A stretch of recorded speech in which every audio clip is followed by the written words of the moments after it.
Do you want to play GameCube games on your Android device? Then this video is for you. In today's video I'm going to be showing you how to set up Dolphin, a GameCube emulator we're going to be able to use directly on Android. Let's jump right into this. So in today's video I'm going to be using the Samsung Galaxy S9 tablet, just so you have a frame of reference. The first thing we're doing is opening up the Play Store. Once your Play Store is open, we're going to be searching for Dolphin. We're going to be looking for this emulator here. We're then going to be clicking install and letting Dolphin install. While we're on our Play Store, we're also going to be searching for an application called ZArchiver. We're going to be using this to extract games a little bit later on. And it's a device I'd recommend having on your Android device regardless. So I currently have Dolphin and ZArchiver on my home screen here. The first thing we're going to be doing is opening up ZArchiver, and we're going to be talking a little bit about games. Now I will mention in today's video, I'm not going to be able to show you where to download games. You will need to source your own games. If you do download games, they will most likely come in a .7-zip or .rar formats. And to be able to play these in our emulator, we will first need to extract these files out. So if your game does come in a .7-zip or a RAR format, we will see it here. I currently have a .7-zip file. We simply need to tap it. We're going to be clicking extract here. And then we're going to have to let our game extract. Once extracted, your game will most likely come in a .iso or a disk image format. And that's exactly what we're looking for. Once this is done, you can delete your 7-zip file. You'll no longer need it. And now I have all of my games here in a .iso format. Now when creating a game folder here with all of your games inside, you can put your games in different subfolders. They will not be seen by default, but I'll show you an option a little bit later to enable subfolder searching, so your games can be found in subfolders. Your games can also be located on an SD card, that's no problem. We can locate to those a bit later. Now we're going to be coming back over, we're going to be opening up Dolphin. The first thing Dolphin is going to do is ask for usage information. Here you can click yes or no if you want. I'm going to be selecting yes in today's video. And here on the top we will have a couple of options. One is GameCube, the second is Wii, and the last is the folder option. For today's video we're going to be focusing specifically on the GameCube option here. What we're going to be doing is clicking add games on the bottom right. And now we're going to have to locate to where our games are downloaded and extracted. So I currently have all of my GameCube games here. I'm going to be clicking use this folder. I'll then have to click allow to allow it to have access to this folder, and immediately should update here. All of my games here should be loaded in the correct formats, and here they should automatically grab thumbnails and images as well. So it already looks really, really nice here. Now before we load up a game, we are going to be running through a couple of settings. To do that, we're going to be clicking on the cogwheel menu here on the top right, and we're going to be looking at a couple of things. The first we're going to be coming is the config option here. And we're going to be running through a few options. In general, there are a few things you might want to take a look at. If you would like to enable cheats for your game, you can feel free to enable that option here. One additional option here is the automatic change disks. If you are running games that are on multiple disks, you can set that up. This is a really nice option to have, so I'm going to be enabling that as well. And at the very bottom here, you can enable save states. One thing to keep in mind here, as the warning mentions, same states may not be compatible with future versions of Dolphin, so it makes bringing save states to new versions of Dolphin maybe not possible. This is something you can enable if you want. For today's video, I'm not going to be doing it. I just wanted to mention that it was here as a nice option. We're going to be backing out of here. Underneath interface, we will also have a few options. The first thing here is we have is the screen orientation during emulation. Here by default, it will be in a fixed landscape orientation. That is my preference and that is what I'd recommend. However, if you would like to set it to landscape reverse, so it'll be upside down, you can flip it as well. You can also set portrait if you want, or you can enable auto orientation. So it will move around automatically using your phone as you rotate it.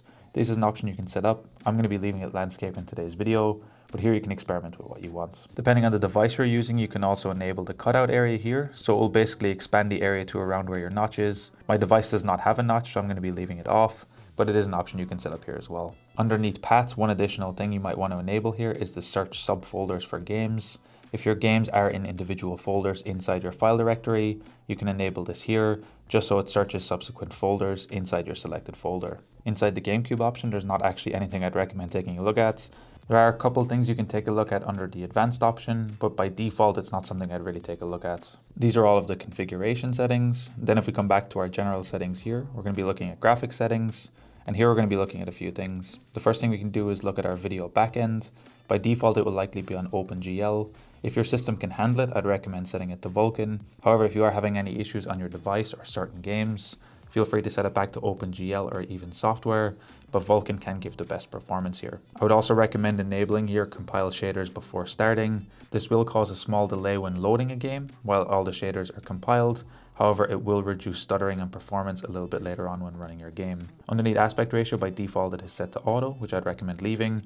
However, you can also force 16:9 or 4:3. Most games in the GameCube are set to 4:3. Any of these options are fine. You can also set stretch to window. It's something I would not recommend doing. By default, I'd say just leave it on automatic, but here you can really select what you want. We can then take a look at enhancements, and here we can take a look at a couple of other things. The first thing we're going to be taking a look at is the internal resolution, and by default, it will run at native what a GameCube will run at. Here you can go all the way up to 4K. For today's video, I'm going to be setting it to 3x or 1080p. This can already help your games look a bit better. This is one of the first things I'd recommend turning down if you are having any lag or stuttering in your games. It can be one of the big things to cause a performance hit, and in some cases it might cause graphical glitches. Underneath anti-aliasing, I'm going to be setting this to 2x. It can make your games look a bit better, but can cause some issues and some performance hits. So again, experiment here depending on the game you're playing. Anti-scopic filtering, I'm going to be setting all the way up to 16x. This can cause issues in certain games and can also come with a performance hits. Texture filtering, I'm also going to be setting to linear. This can also help your games look a bit better, but again, same as the other things. Not many of these other options I'm going to be taking a look at. You can feel free to dive in if you want. The only thing I want to point out here at the bottom is the widescreen hack. These are hacks for certain games that allow them to run in widescreen without actually stretching. This can cause issues in certain games. If you're not sure if your game supports it, it's better to leave this off, but I just wanted to point it out here as well. Everything else you can feel free here to leave alone. There are some nice options underneath advanced, for example, different graphics mods. It's not going to be something I'm diving in today's video. What we've set up here will already give you a good base for running your GameCube games, so everything else I'm going to be leaving alone. We're now ready to set up our controllers. Again, underneath our settings, we're going to be setting up GameCube inputs. We're going to be making sure our controller 1 is set to standard controller, unless you have any of these other controller types that you would like to set up. Not going to be doing that in today's video. You can set up additional controllers if you would like. However, what I'm going to be doing is clicking the cogwheel option here on the right side. You can then select the device you want to use. In this case, it should automatically know the controller you're using. I'm currently using an Xbox wireless controller in today's video. As you can see, it's automatically mapped to that, and I currently have my controller here. Now what we're going to be doing is clicking on the buttons here, and we're going to be going through and mapping each one. So I'm going to be clicking the A button, going to be mapping it to the B button on my controller, and I'm going to be going through and setting up each one of these buttons on my controller. And here you can go through and map each one of the buttons to whatever you want. We're then going to be sliding out of here, and now our controller should be set up and mapped correctly. If you've gotten this far in today's video, I also wanted to ask if you can hit that subscribe button. We're trying to hit 50,000 subscribers by the end of the year, so I'd really appreciate if you can hit it. Let's jump back to the video. And now we're going to be loading up a game in today's video. I'm going to be loading Sonic Heroes as an example. Now, if we do get this issue when trying to run a game, as mentioned, what we can do is switch between Vulkan and OpenGL. I'm going to be exiting emulation, clicking on the cogwheel, graphics settings, setting it to OpenGL. And then I'm going to be going back out of here, and I'm going to be launching my game again. My controller is going to work here immediately as mapped and set up. And just like that, we've set up a game. Now, if you'd like to open up the on-screen menu, you need to click the back button, or you need to swipe from the side, and you're going to get this menu here on the side. Now here we'll have some of the basic options we would expect. We also have direct access to all of our settings, which is nice. However, one additional thing we have here is the overlay controls. And here we will even have the additional option to edit the layout. So when you're playing your games, you can use a controller as set up before. However, you can also use the on-screen layout here. However, you can press on the buttons that are mapped here on screen. If you would like to edit these buttons, we can again swipe and open our on-screen menu. We're going to be clicking on the overlay controls. Here we can click edit layout. And with this, we will be able to drag and move our options around. So you can really set it up depending on the device that you're using to make it comfortable to use if you want to use the touchscreen controls. Once you're done, you click done here in the middle. There are some additional overlay controls here, including adjusting the size and opacity. The opacity will basically determine how visible your buttons are. So if they're lower opacity, they will be basically invisible. Around 65% is a good number. I think it's also the default.